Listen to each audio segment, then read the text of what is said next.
Mohon izin, Assalamualaikum warahmatullahi wabarakatuh. Perkenalkan, nama saya Fitrianingsih, NIT 1930326.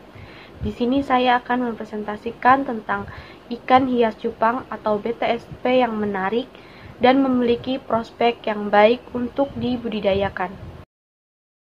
Ini merupakan morfologi dari ikan hias cupang atau BTSP. Asal-usul kehidupan di alam. Yang pertama yaitu tingkah laku. Salah satu sifat ikan cupang adalah berkelahi satu sama lain.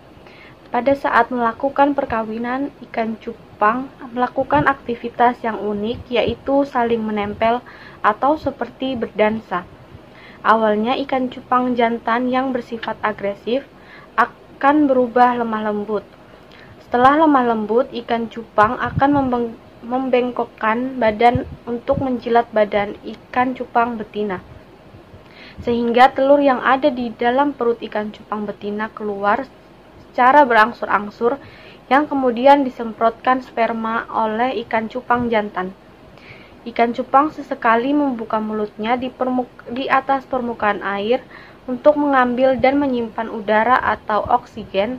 Maka dari itu, pada saat air keruh dan kurang oksigen, ikan cupang mampu bertahan hidup lebih lama daripada ikan hias air tawar lainnya. Selanjutnya yaitu makanan. Pakan favorit yang biasa diberikan yaitu kutu air, cacing sutra, dan larva nyamuk. Pakan sebaiknya diberikan sering mungkin, misalnya 3-4 kali sehari, lebih baik sedikit-sedikit daripada sekaligus banyak. Hal ini untuk mengurangi resiko penumpukan sisa pakan yang bisa mengakibatkan berkembangnya penyakit. Selanjutnya yaitu reproduksi. Pada saat proses pemijahan, ikan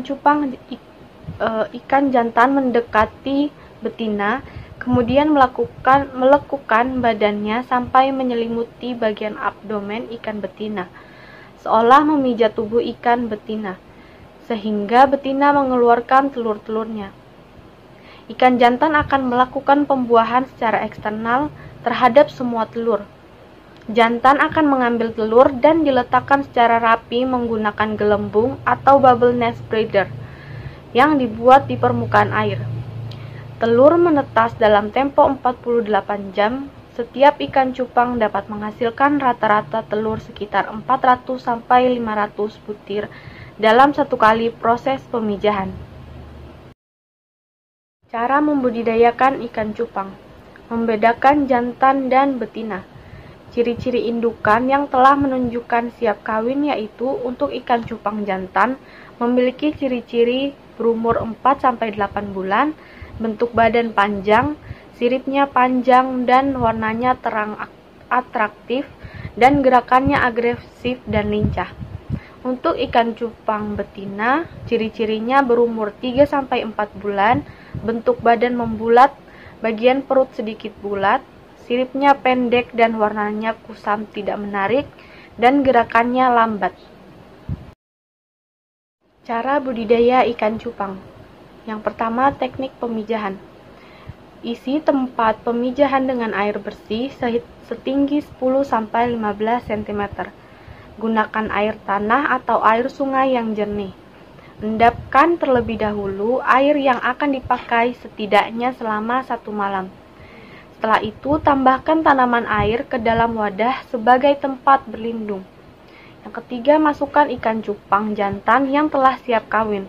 Biarkan ikan cupang jantan membuat gelembung udara, guna untuk menyimpan telur yang sudah dibuahi. Yang keempat, masukkan indukan betina.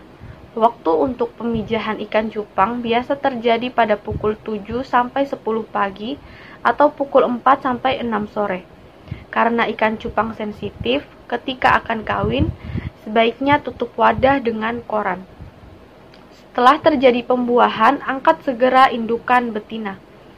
Setelah kurang lebih 1 hari, telur-telur tersebut akan menjadi burayak selama 3 hari. Kedepan burayak tidak perlu diberi pakan karena masih ada nutrisi yang terbawa dalam telur. Yang ketujuh, setelah 3 hari sejak telur menetas, berikan kutu air atau monia atau dapnia. Pemberian pakan jangan lebih banyak dari burayak, karena pakan akan mengotori air dan menyebabkan kematian burayak. Yang kedelapan, indukan jantan baru diambil setelah burayak berumur 2 minggu terhitung sejak menetas. Pindahkan burayak tersebut pada wadah yang lebih besar dan berikan kutu air yang lebih besar atau larva nyamuk. Yang kesembilan, setelah 1,5 bulan, ikan sudah bisa dipilih berdasarkan jenis kelaminnya. Kemudian pisahkan ikan-ikan tersebut ke wadah pembesaran. Selanjutnya yaitu penanganan telur, larva, dan benih. Telur ikan cupang yang berhasil difertilisasi biasanya akan menetas dalam waktu 36-48 jam. Telur mulai pecah dan akan menghasilkan burayak-burayak yang baru berumur 1 hari. Induk ikan jantan tidak boleh diangkat terlebih dahulu sebelum burayak atau larva dapat beranak secara bebas. Setelah lebih dari 3 hari menetas, benih ikan cupang akan mencari makan. Makanan yang paling baik untuk burayak cupang adalah kutu air, baby green shrimp atau artemia atau microworm. Burayak sudah dapat berenang bebas di hari ke-6, tetapi indukan jantan belum boleh diangkat hingga burayak berumur 3 hari. Setelah burayak berumur 3 hari, indukan jantan dipindahkan ke wadah lain. Hal ini untuk mencegah indukan burayak memakan burayaknya. Pemeliharaan larva merupakan kegiatan yang cukup sulit. Selanjutnya yaitu prospek bisnis. Yang pertama merupakan harga. Harga ikan cupang berbeda-beda tergantung dari jenisnya. Contohnya yaitu ikan cupang half moon kisaran harga 50.000 sampai 125.000. Untuk ikan cupang hellboy kisaran harga 125 sampai 250 dan untuk ikan cupang plakat kisaran harga 50.000 sampai dengan 100.000. Selanjutnya minat konsumen. Ikan cupang hias memiliki potensi untuk dikembangkan sebagai komoditas yang menghasilkan pundi-pundi bagi peternak.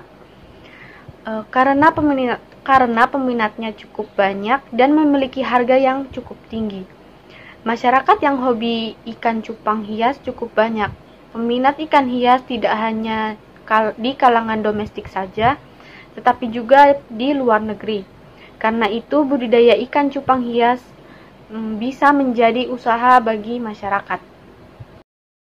Suplai ikan cupang.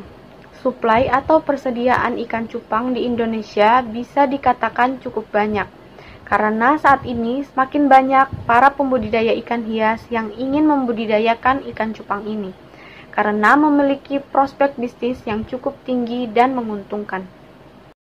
Yang terakhir yaitu stok. Untuk persediaan indukan ikan cupang dapat dibeli secara online pada aplikasi belanja online seperti Tokopedia, Bukalapak, dan Shopee atau bisa didapatkan juga di pembudidaya ikan cupang secara langsung. Sekian hasil presentasi dari saya, terima kasih.